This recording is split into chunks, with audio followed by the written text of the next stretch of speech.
श्री राधा कृष्णाभ्यां नमः। श्री राधा माधव चिंतन, जिसके ग्रंथकार हैं श्री हनुमान प्रसाद पोद्दार जी। एक समय नारद जी यह जानकर कि भगवान श्री कृष्ण ब्रज में प्रकट हुए हैं, यह नारद कृत राधा स्तवन है जिसको हम श्रवण कर रहे हैं, कि नारद जी बीणा बजाते हुए गोकुल पहुँचे। वहाँ जाकर उन्होंने नंद जी के गृह में बालक का स्वांग बनाए हुए महायोगेश्वर दिव्य दर्शन भगवान अच्युत के दर्शन किए, और वे स्वर्ण के पलंग पर, जिस पर कोमल श्वेत वस्त्र बिछे थे, सो रहे थे, और प्रसन्नता के साथ प्रेम व्यूहल हुई गोप बालिकाएं उन्हें निहार रही थी। उनका शरीर बड़ा सुकुमार था, जैसे वे स्वयं भोले थे वैसे ही उनकी चितवन भी बड़ी भोली भाली थी। काली काली घुंघराली अलकें भूमि को छू रही थीं, और वे बीच बीच में थोड़ा सा हंस देते थे, जिससे दो एक दांत झलक पड़ते थे। उनकी छवि से गृह का मध्य भाग सब ओर से उद्भासित हो रहा था। उन्हें नग्न बाल रूप में देखकर नारद जी को बहुत ही हर्ष हुआ, और उन्होंने नंद जी से कहा, नारद जी ने नंद जी से कहा कि तुम्हारे पुत्र के अतुलनीय प्रभाव को, जो नारायण के भक्तों का परम दुर्लभ जीवन है, इस जगत में कोई नहीं जानता। शिव ब्रह्मा आदि देवता भी इस विचित्र बालक में निरंतर अनुराग रखना चाहते हैं। इसका चरित्र सभी के लिए आनंददायी है। अचिंत्य प्रभावशाली तुम्हारे शिशु में स्नेह रखते हुए जो लोग इसके पुण्य चरित्र का सहर्ष गान करेंगे, श्रवण करेंगे, अभिनंदन करेंगे, उन्हें कभी भव बाधा न होगी। गोपवर, तुम परलोक की इच्छा छोड़ दो और अनन्य भाव से इस दिव्य बालक में अहेतुक प्रेम करो। यह कहकर मुनि नारद नंद भवन से निकले। नंद ने भी विष्णु बुद्धि से मुनि को प्रणाम करके उन्हें विदा दी। इसके बाद महाभागवत नारद जी यह विचारने लगे कि भगवान की कांता लक्ष्मी देवी भी अपने पति नारायण के अवतीर्ण होने पर उनके विहारार्थ गोपी रूप धारण करके कहीं अवश्य ही अवतीर्ण हुई होंगी, इसमें कोई संदेह नहीं है। अतः ब्रजवासियों के घरों में उन्हें खोजना चाहिए। ऐसा विचार कर मुनिवर ब्रजवासियों के घरों पर अतिथि के रूप में जा जाकर उनके द्वारा विष्णु बुद्धि से पूजित होने लगे। उन्होंने भी गोपों का नंद नंदन में उत्कृष्ट प्रेम देखकर मन ही मन सबको प्रणाम किया। तदंतर वे नंद के मित्र महात्मा भानु के घर पर गए। उन्होंने इनकी विधिवत पूजा की। तब महामना नारद जी ने उनसे पूछा, साधो, तुम अपनी धार्मिकता के कारण विख्यात हो, क्या तुम्हें कोई सुयोग्य पुत्र अथवा सुलक्षणा कन्या प्राप्त हुई है, जिससे तुम्हारी कीर्ति समस्त लोकों को व्यक्त कर सके? मुनिवर के ऐसा कहने पर भानु ने पहले तो अपने महान तेजस्वी पुत्र को लाकर उससे नारद जी को प्रणाम करवाया। तदंतर अपनी कन्या को दिखलाने के लिए नारद जी को घर के अंदर ले गए। गृह में प्रवेश कर उन्होंने पृथ्वी पर लौटती हुई नन्ही सी दिव्य बालिका को गोद में उठा लिया। उस समय उनका चित्त स्नेह से व्योहल हो गया था। कन्या के अदृष्ट तथा अश्रुतपूर्व अद्भुत स्वरूप को देखकर श्री कृष्ण के अत्यंत प्रिय भक्त नारद जी बड़े मुग्ध हो गए। वे एकमात्र रस के आधार परमानंदमय समुद्र में गोते लगाते हुए 2 मुहूर्त तक पत्थर की भांति निश्चेष्ट बने रहे। फिर उन्होंने आंखें खोली और महान आश्चर्य में पड़कर वे मूक भाव से ही बैठे रहे। अंततो गत्वा महाबुद्धिमान मुनि ने मन में इस प्रकार विचारा, मैंने स्वच्छंदचारी होकर समस्त लोकों में भ्रमण किया, परंतु इसके समान अलौकिक सौंदर्यमयी कन्या कभी भी नहीं देखी। ब्रह्मलोक, रुद्रलोक और इंद्रलोक में भी मेरी गति है, किंतु इस कोटि की शोभा का एक अंश भी मुझे कहीं नहीं दिखा, जिसके रूप से चराचर जगत मोहित हो जाता है। उस महामाया भगवती गिरिराज कुमारी को भी मैंने देखा है, वह भी इसका शोभा को नहीं पा सकती कि लक्ष्मी, सरस्वती, कांति और विद्या आदि देवियाँ इसकी छाया का भी स्पर्श नहीं कर सकती, कि ऐसा मैंने नहीं देखा। अतः इसके तत्व को जानने की शक्ति मुझ में किसी तरह नहीं है। अन्य जन भी प्रायः इस हरिवल्लभा को नहीं जानते। इसके दर्शन मात्र से गोविंद के चरण कमलों में मेरे प्रेम की जैसी वृद्धि हुई है, वैसी इसके पहले कभी नहीं हुई थी। अस्तु, अनंत वैभव दिखाने वाली इस देवी को मैं एकांत में वंदना करता हूँ कि इसका रूप भगवान श्री कृष्ण के लिए परमानंद जनक होगा। ऐसा विचार कर मुनि ने गोप प्रवर भानु को कहीं अन्यत्र भेज दिया और एकांत स्थान में वे उस दिव्य रूपिणी बालिका की स्तुति करने लगे। देवी, अनंत कांतिमयी महायोगेश्वरी, तुम्हारा अंग मोहन एवं दिव्य है।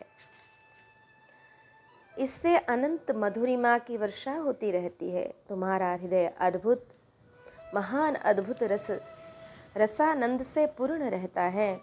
तुम मेरे किसी महान सौभाग्य से आज नेत्रों की अतिथि बनी हो। हे देवी, आपकी दृष्टि अंतःकरण में निरंतर सुखदायिनी प्रतीत होती है। आप अपने अंदर महान आनंद से तृप्त सी दीख पड़ती हो कि आपका यह प्रसन्न मधुर सौम्य मुखमंडल हृदय को सुख देने वाले किसी महान आश्चर्य को व्यक्त कर रहा है। अनंत शोभामयी आप रजोगुण की कलिका और शक्ति रूपा हो। सृष्टि पालन और संहार रूप में आपकी स्थिति है। आप विशुद्ध सत्वमय विद्या रूपिणी पराशक्ति हो तथा परमानंद संदोहमय वैष्णव धाम को धारण करती हो। ब्रह्मा और रुद्र के लिए भी आपका जानना कठिन है। आपका वैभव आश्चर्यमय है। आप योगेश्वरों के भी ध्यान पथ का कभी स्पर्श नहीं कर सकती। मेरी बुद्धि में तो ऐसा प्रतीत होता है कि इच्छा शक्ति, ज्ञान शक्ति और क्रिया शक्ति ये सब आपके अंश मात्र हैं। माया से ही विशुद्ध रूप धारण करने वाले परमेश्वर महाविष्णु की जो अचिंत्य विभूतियाँ हैं, वे सभी आपके अंशांश मात्र हैं। ईश्वरी, आप निसंदेह आनंदमयी शक्ति हैं। अवश्य ही वृंदावन में आपके साथ श्री कृष्ण चंद्र क्रीड़ा करते हैं। कुमारावस्था में ही आप अपने सुंदर रूप से विश्व को मुग्ध कर रही हैं। न जाने यौवन का स्पर्श होने पर आपका रूप लावण्य तथा हास विलास युक्त निरीक्षण कैसा विलक्षण होगा। हरि बल्लभे, आप उस पूजनीय दिव्य स्वरूप को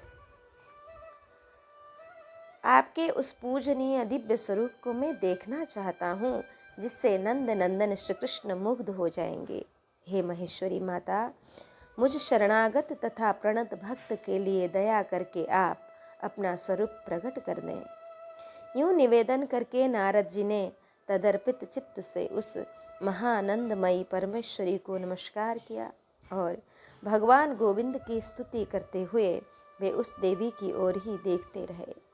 जिस समय वे श्री कृष्ण नाम का कीर्तन कर रहे थे, उसी समय भानुसुता ने 14 वर्षीय परम लावण्यमय अनंत और अत्यंत मनोहर दिव्य रूप धारण कर लिया। तत्काल ही अन्य ब्रजबालाओं ने, जो उसी के समान अवस्था की थीं तथा दिव्य भूषण एवं सुंदर हार धारण किए हुए थीं, बाला को चारों ओर से आवृत कर लिया।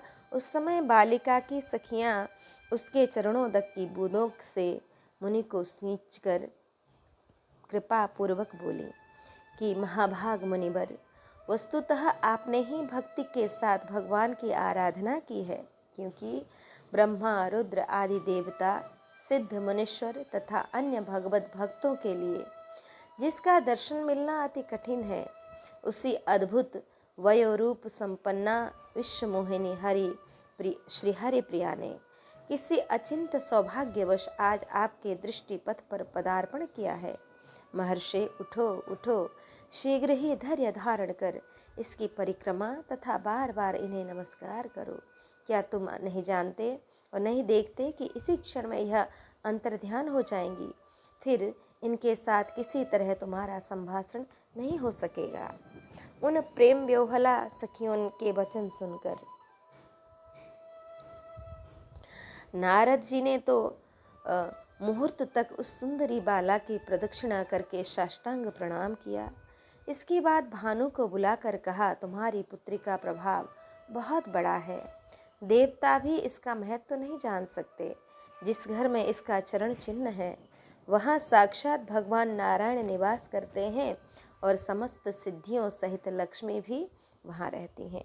आज से संपूर्ण आभूषणों से भूषित इस सुंदरी कन्या की महादेवी के समान यत्नपूर्वक घर में रक्षा करो। ऐसा कहकर नारद जी हरिगुण गाते हुए वहाँ से निकल गए, चले गए। अब हम श्रवण करें श्री वृषभानुनंदिनी से प्रार्थना कि सच्चिदानंद घन दिव्य सुधा रस सिंधु ब्रजेंद्र नंदन राधा वल्लभ श्याम सुंदर श्री कृष्ण चंद्र का नित्य निवास है प्रेम धाम ब्रज में, और उनका चलना फिरना भी ब्रज के मार्ग में ही है। यह मार्ग चित्त वृत्ति निरोध सिद्ध महाज्ञानी योगिंद्र मुनिंद्रों के लिए अत्यंत दुर्लभ है और दुर्गम है। ब्रज का मार्ग तो उन्हीं के लिए प्रकट होता है जिनकी चित्त वृत्ति प्रेम घन रस सुधा सागर आनंद कंद श्री कृष्ण चंद्र के चरणारविंदों की ओर नित्य निर्बाध प्रवाहित रहती है, जहाँ न निरोध है और न उन्मेष है, बल्कि दोनों की चरम सीमा का अपूर्व मिलन है।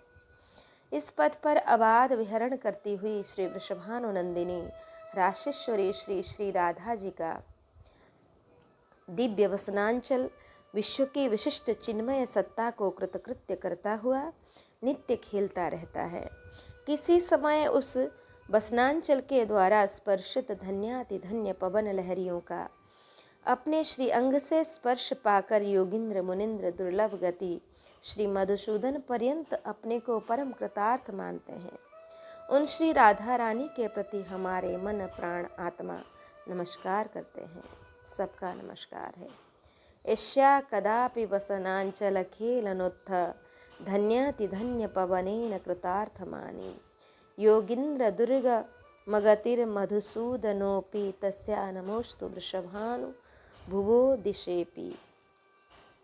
जो सबके हृदयांतराल में नित्य निरंतर साक्षी और नित्यता रूप से विराजमान रहने पर भी सबके पृथक हो गोप बधूटी बिट रूप में वर्तमान रहते हैं, जो समस्त बंधनों को तोड़कर सर्वथा उच्छृंखलता को प्राप्त हैं, जिनके स्वरूप का सम्यक ज्ञान ब्रह्मा शंकर शुक नारद और विष्मादि महतो महियान पुरुषों को भी नहीं है। अतएव वे हार मानकर मौन हो जाते हैं। उन सर्व नियमातीत सर्वबंधन मुक्त विमुक्त नित्य स्ववश परात्पर परम पुरुषोत्तम को भी, जो श्री राधिका चरण रेणु इसी क्षण बस में करने की अनंत शक्ति रखता है, उस अनंत शक्ति श्री राधिका चरण रेणु का हम अपने अंतस्थल से बार बार भक्तिपूर्ण स्मरण करते हैं।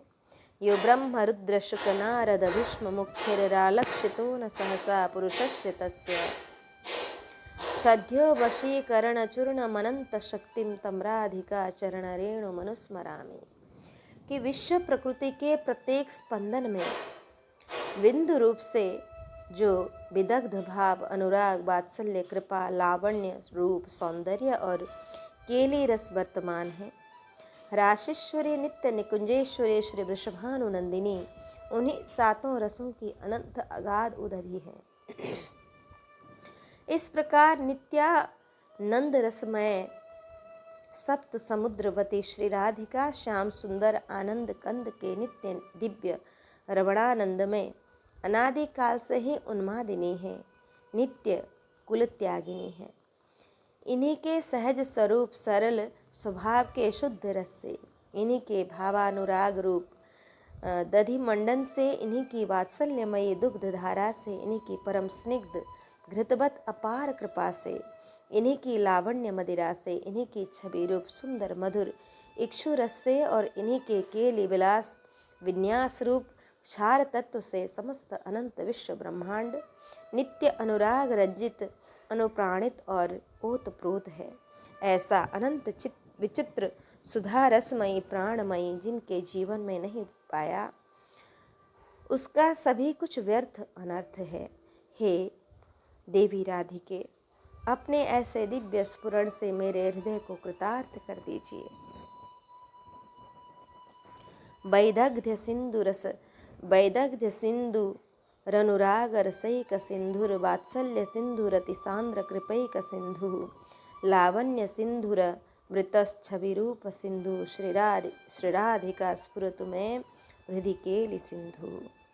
श्री राधिके, वह शुभ सौभाग्य क्षण कब होगा जब आपके नाम सुधा रस का आस्वादन करने के लिए मेरी जिह्वा व्योहल हो जाएगी। तब आपके चरण चिन्हों के अंकित वृंदारण्य की वीथियों में मेरे पैर भ्रमण करेंगे, मेरे सारे अंग उसमें लोट लोट कर कृतार्थ होंगे। जब मेरे हाथ केवल आपकी ही सेवा में नियुक्त रहेंगे, मेरा हृदय आपके चरण पद्यों में के ध्यान में लगा रहेगा और आपके इन भावोत्सवों के परिणाम रूप मुझे आपके प्राणनाथ के चरणों की प्राप्ति होगी। मैं आपके ही सुख साधन के लिए आपके प्राणनाथ की प्रणयिनी बनने का अधिकार प्राप्त करूँगा। राधा नाम सुधा रसम रसयितुम जिह्वास्तु मे व्यूहला पादौ तत् पदकांकितासु चरतां वृन्दाटवीथिषु सत्कर्मैव करः करोतु हृदयं तस्या पदं ध्यायतान् तद्भावोत्सवतः परं भवतु मे तत्प्राणनाथे रतिः।